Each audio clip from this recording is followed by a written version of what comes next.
నారాయణీయం 97వ దశకం మార్కండేయ సరితం త్రైగుణ్యాభిన్న రూపం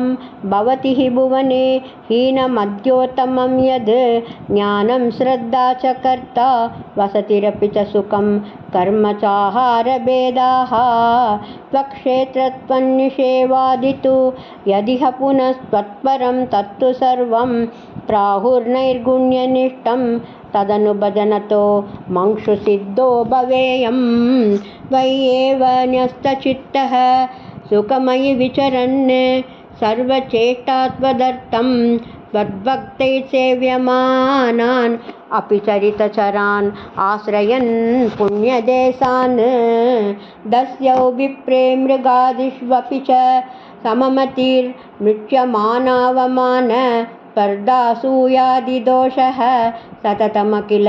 భూతేషు సంపూజయే త్వాం త్వద్భావో యావదేషు పురతి న విశదం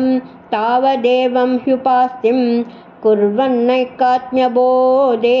జటితి వికసతి త్వన్మయోహం చరేయం త్వద్ధర్మస్యాస్య తావత్ కిమపి న భగవన్ ప్రస్తుతస్య ప్రణాసః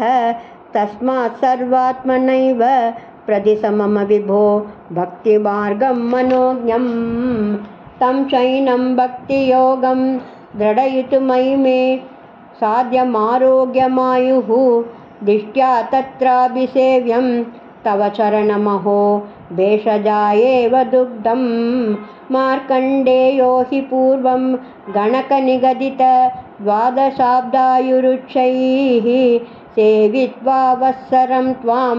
తవ బటనివహైర్ద్రావయామాస మృత్యుం మార్కండేయశ్చిరాయుః స ఖలు పునరపి త్వత్పరః పుష్పభద్రా తీరే నిన్నే తపస్యన్ అతులసుకరతి షట్టుమన్వంతరాణి దేవేంద్ర సప్తమస్తం సురయువతిమరున్ మన్మతై మోహయిష్యన్ యోగోష్మప్లుష్యమాణైర్నతు పునరసకత్ త్వజ్జనం నిర్జయేత్కః ప్రీత్యా నారాయణాఖ్య త్వమతనరసకః ప్రాప్తవానస్య పార్శ్వం తుష్ట్యా తోష్టూయమానః సతు వివిధవరైర్లోభితో నానుమేనే ద్రష్టుం మాయాం త్వదీయాం కిల పునరవృణోత్ భక్తితృప్తాంతరాత్మా మాయా దుఃఖానభిజ్య తదపి మృగయతే నూనమాశ్చర్యహేతోః యాతే త్వయ్యాసు వాతాకుల జలదగలత్ తోయపూర్ణాతిపూగూర్ణత్ తప్తార్ణోరాశిమగ్నే జగతి సతు జలే సంభ్రమన్ వర్షకోటిః దీనప్రైశిష్టదూరే వటదలశయనం కంచిదాశ్చర్యబాలం త్వామేవ శ్యామలాంగం వదనసరసిజన్యస్తపాదాంగులీకం దృష్ట్వా త్వాం హృష్టరోమా త్వరితమభిగతః ప్రష్టుకామో మునీంద్రः శ్వాసేనాంతర్నివిష్టः పునరిహ సకలం దృష్టవాన్ విష్టపౌగం భూయోపి శ్వాసవాతైర్బహిరనుపతితో వీక్షితస్త్వత్కటాక్షైః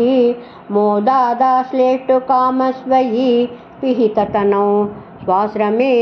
ప్రాగ్వదాసీత్ గౌర్యా సార్ధం తదగ్రే పురబిదత గదస్వత్ప్రియప్రేక్షణార్తి